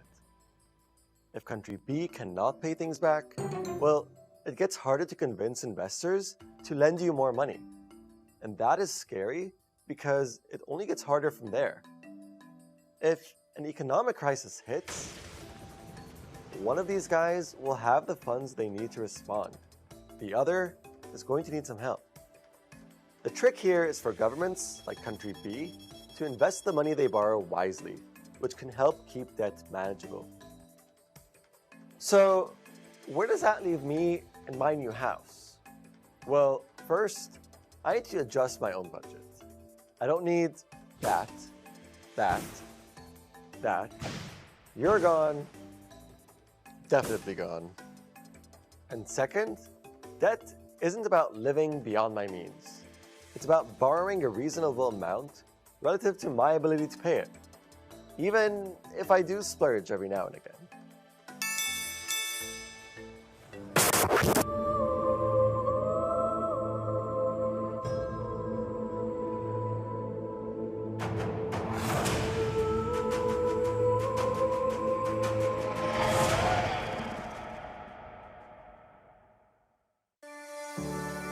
Eswatini TV has signed a code of conduct that is enforced by the Eswatini Communications Commission. We are committed to reporting news that is accurate, comment that is fair, and programming that does not amount to hate speech or the description of gratuitous violence or explicit sex. For any complaints of our programming, please contact us on 2411-9600 or email info@eswatinitv.co.za. You can also contact the Eswatini Communications Commission on 2406-7000 or write a letter to ECCOM on PO Box 7811 Mbabane. Email address is info@ecom.org.za.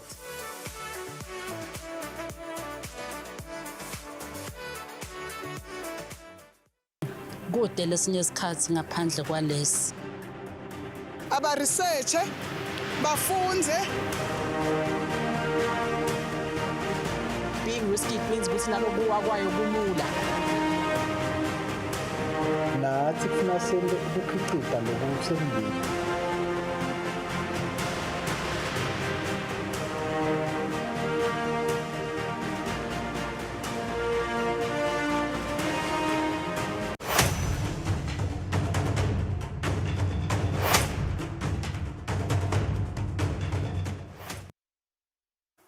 Welcome back. Thank you for staying with us here on Kusile Breakfast Show. It's 38 minutes after 7. We get into a very important conversation now under the Ministry of Agriculture. Well, Eswatini's agriculture sector is indeed on the move, and it is not by chance, but it is by design. We have heard about the second generation National Agricultural Investment Plan that is being finalized and in step with Africa's Malabo commitments. Now, the Ministry of Agriculture is setting the stage for a sector that not only feeds the nation, but one that also drives economic growth and creates jobs, which is quite critical if you consider the times we're living under in Eswatini, but also builds resilience to climate change, I beg your pardon.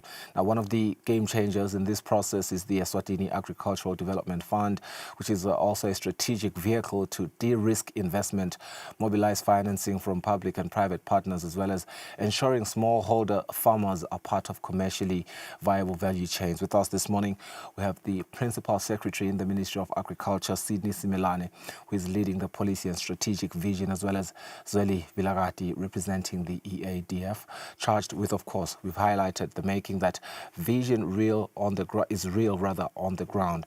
Gentlemen, welcome to the program. This forum, looking at the theme, speaking on mobilizing investments in agri-food systems and youth empowerment for food sovereignty. Very, very important highlights there on the theme. P.S., as I start with you, just acknowledging that under that roof, will be the private sector, it is going to be government as well as development partners. What is the single most important outcome that you want to see by the time that closing remarks are delivered? Thank you, Mgoni, for the opportunity. I just want to greet the viewers at home and thank Eswatini TV for giving us this opportunity to present part of what will be happening today at Happy Valley, where we will be having our agro-business in Daba. Yes, there's a lot we're expecting today, but basically we find this to be a very good starting point, because what we want to improve in the country is the collaboration between government, our farmers, and the private sector. We have realized that in order for us to meet the needs for food security or food sovereignty, it is important that we include everybody. Everybody has to come to the party to make sure that there is full cooperation. When talking about food sovereignty, this is a very dynamic status of a country. Today, you might have food sovereignty, but a year or two down the line, you find that it is no longer the case. So we need to move together. Basically, what is going to happen today, we will be having the private sector, and we'll be presenting to them as well as government and even private or individual farmers the progress that we have made in our attempt to make sure that we have full food security in the country. So these will be discussions that we'll be having with them. We realized that our farmers were still working on a level whereby they were just catering for themselves.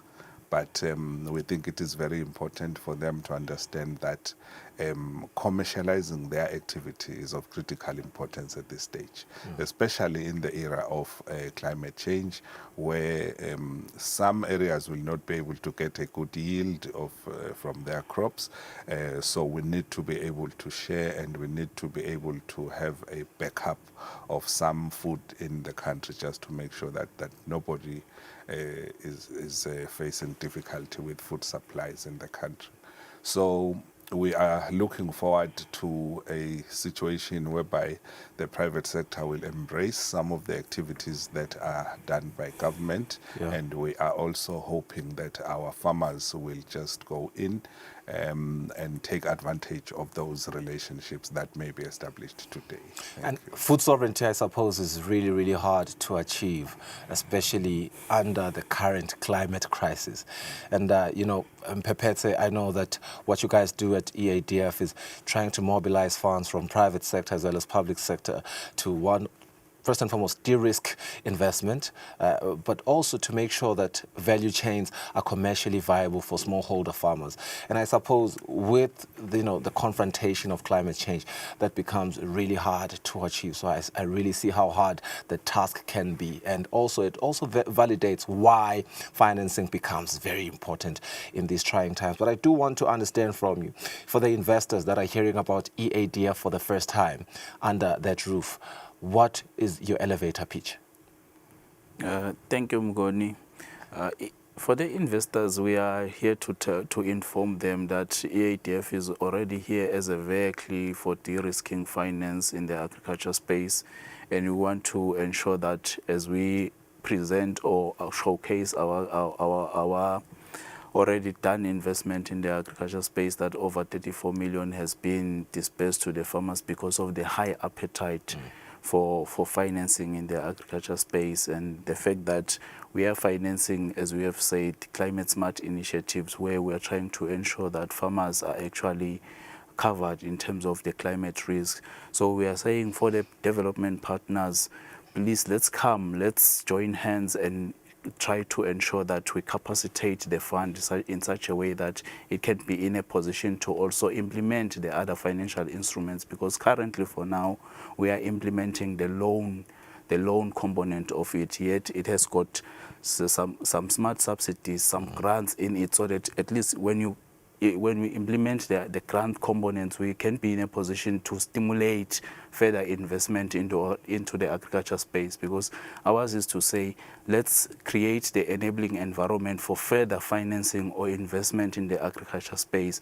So as we showcase what we have already done and what the EADF is doing, we are saying to the investors, let's come, let's join hands, let's be together in trying to ensure that we capacitate the farmers in terms of financial, in terms of financing. Yeah.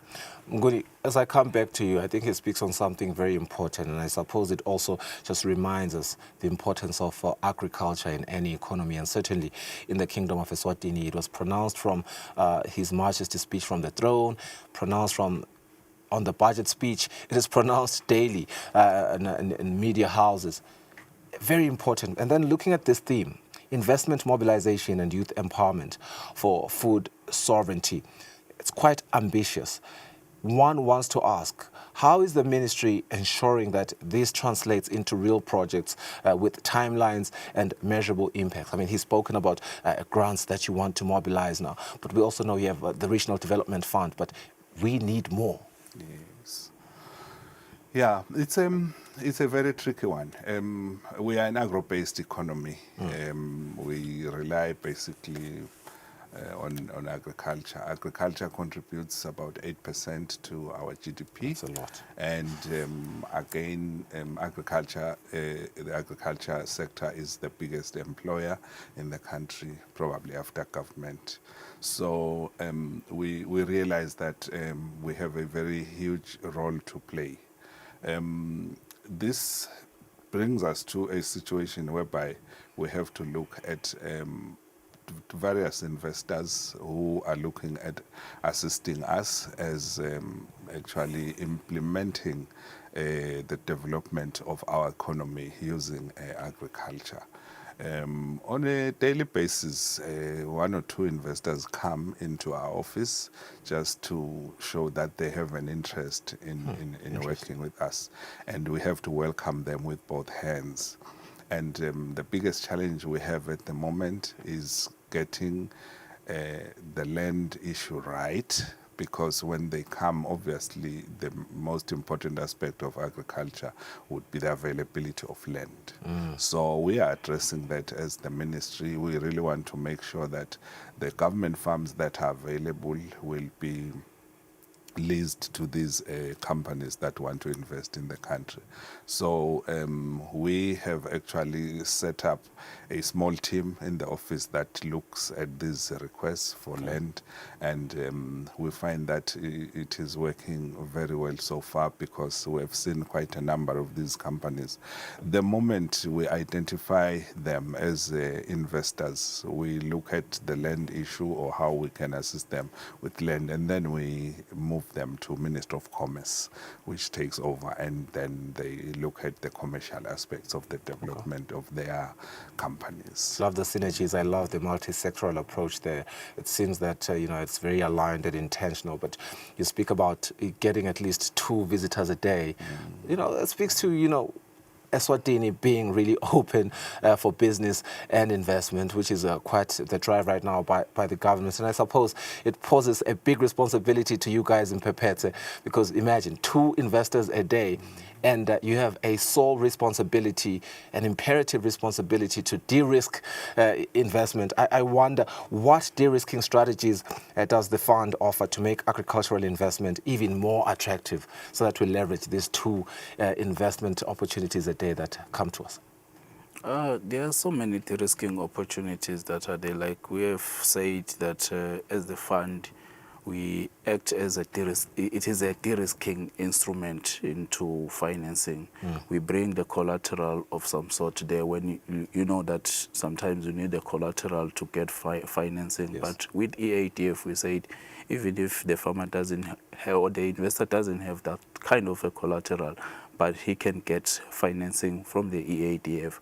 Also, we also finance like climate smart initiatives, which also helps the farmer, which cushions the farmer in terms of climate risk, to say at least you are covered in terms of the climate initiatives. So in that way, we are able to say most of the investors, when they come, we can try by all means to cover them in all those areas, even though the pairs that we have is not that enough. That is why we have the investment forum to say, let's come together, let's mobilize resources to try and ensure we increase the resource envelope in the fund so that at least we are able to cover as much ground as possible in the agriculture space. I really hope that that ambition is met here. Sithembe ndawukhona kubasoma kahle labo labathembisa ukuhlanyela imali umsebenzweni loyo mphephethe. But coming back to you, Mnguni, you know, Eswatini is still importing, and I don't like this reality. Eswatini is still importing a significant amount of food. I really do not like that as 8% contributor to the GDP in agriculture, and yet food security is not yet that achieved. You know, how can the commitments that are made here shift that balance, at least for the next 5 years? Let's look at 5 years. Yes.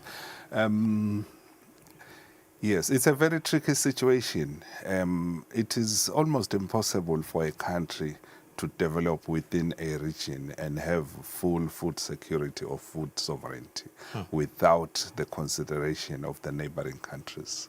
Right. We are not living in isolation. We belong to the SADC region, and it is very important for us to work together with our neighboring countries.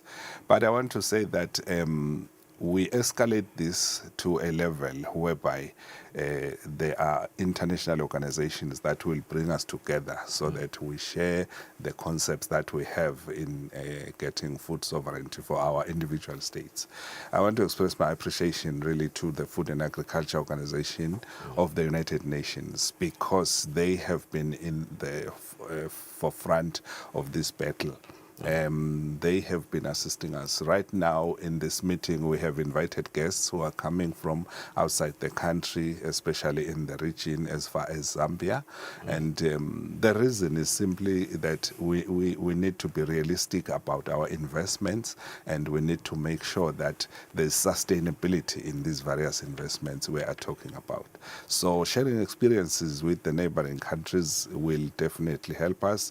And when we have the Food and Agriculture Organization working closely with us, we realize that even if we need help from outside the region, it would still be possible, because this is now an international organization that we are working with. We need to make sure that we achieve food sovereignty. This is not an issue of whether it's possible or not. It's a must. It's a must. It's something we really have to. We're looking at other strategies as well, which we think would be of great help to us. We have been thinking of developing a grain storage facilities in the country, because we realize that with the issues of climate change, if we have an El Nino or La Nino at some point in time, then it comes with droughts that may take a period of 2 to 3 years. So we want to make sure that within that period, when food is not available, or our farmers will not be able to produce any food, our storage facilities will keep food that is enough to sustain us throughout that period. So it's just an issue of strategizing and learning from our neighboring states as well, how they do things. Thank you. I do want to get clarification here, Mnguni, because you highlight a very key thing here, in that we are not a monolith. Yes. We don't exist uniquely just by ourselves. We definitely need other countries. But I do want to understand, are you submitting that we do not want to obviously import as much food as we do, in as much as we love and honor trade and cross-border relations. But the most important thing is that with this private investment, they come here and set up investment in Eswatini, so that the skills transfer, there's job opportunities, as well as the innovations like the grain storage facilities that you're speaking about. Is that what you are proposing? Yes. Okay. Thank you, Mngoni. Definitely, that is what I'm saying. The idea is to have as many farmers in the country as possible that will actually produce the food. When we're talking about food sovereignty, basically we're looking at 4 pillars that are very important. The food should be available. It should be there in quantities. It should be accessible. People should be able to have access. They should be able to buy. The food should not be too expensive. And then we are also looking at nutrition. The food that the people will be eating must be very, very nutritious to make sure that they are healthy. And then, of course, the 4th one, we're talking about food safety. Food safety now comes in with standards because the food that we will be producing in the country will not only be for our own consumption, we'll also export to other countries so that we get a foreign currency investment as well. Yes, we need to invest in our farmers so that they develop the skills and develop skills such that the food that we will consume will all come from the country, at least the basics. Absolutely, and I suppose that also looks charming on our GDP after the 5 years. And I'll hold you guys accountable. Hopefully, you'll be back here. And Pepet, and coming back to you, we need to open jobs, here in Eswatini. That's what Umguni is emphasizing on. And looking at the theme, and this is our parting question, it speaks on youth empowerment. And obviously, Eswatini is plagued by a high youth unemployment right now. Youth empowerment being a key talking point in this forum, I wonder what the EADF is proposing as a case for channeling investment for supporting young farmers as well as agribusiness. Thank you, Mgoni. As EADF, we are saying the youth should come into the party. In fact, it's the whole of government, Minister of Agriculture, saying the youth have been over the past years been lagging behind in terms of coming into the agriculture space. That's why we keep saying we are bringing innovations for the young people to find agriculture attractive. So as we finance, we are saying they should come with the innovations, the agricultural innovations that they can bring into the space so that they can transform the agricultural productivity, increase efficiency in production, increase efficiency in how operations are made in the agriculture space. So all these technologies or innovations lie with the youth because you see the elderly people, they keep using primitive methods of production, but the youth, they are the people who can bring change in terms of transforming the agriculture space. As we're talking about job creation, the youth are the main group that have been hit hard by unemployment rate in the country. And we are saying as a fund, let them all come, let them make the applications and invest in the agriculture space. And then even though we are not saying we are youth focused, but then we promote youth participation in agriculture investment. And then as we invest or finance a different number of private sector players or value chain players, we say they should be absorbing. We look into how many people are you going to be employing in whatever investment you want to venture into. So whichever application comes, we also consider the issue of job creation. Are you creating jobs for the economy, for the country? How many people are you absorbing? As we're talking about the issue of imports, that we are importing a lot of food. As the PSF said, we want to transform that. We want to be an exporting nation. So that is why the EADF is coming into the space and say, we are focusing on those commodities we are importing more of, and then we want to make sure we produce as much locally because the market is here. And as we are talking to the international or investors, we are saying, here is an opportunity.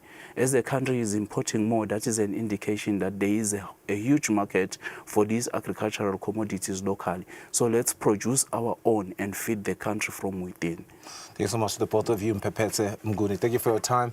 We've come to the end of our show, and there you have it, a very important conversation around the investment on agriculture in the Kingdom of Eswatini, clearly highlighting agriculture being an 8% contributor to our economy in the Kingdom of Eswatini. And right now we're plagued by an youth unemployment that is shooting above 50%, really, really concerning numbers. If you really think about it, investment is needed now. now more than ever. But in the backdrop, we have to create, we have to be resilient towards climate change, but we also have to create jobs. All of that will be financed or will be mobilized by such investment forums, and hopefully all of those ambitions will be met through this investment forum. Thank you for staying with us here on Kusile Breakfast Show. This has been the Wednesday edition. You'll enjoy other programs brought to you by Eswatini TV from us. Bye-bye.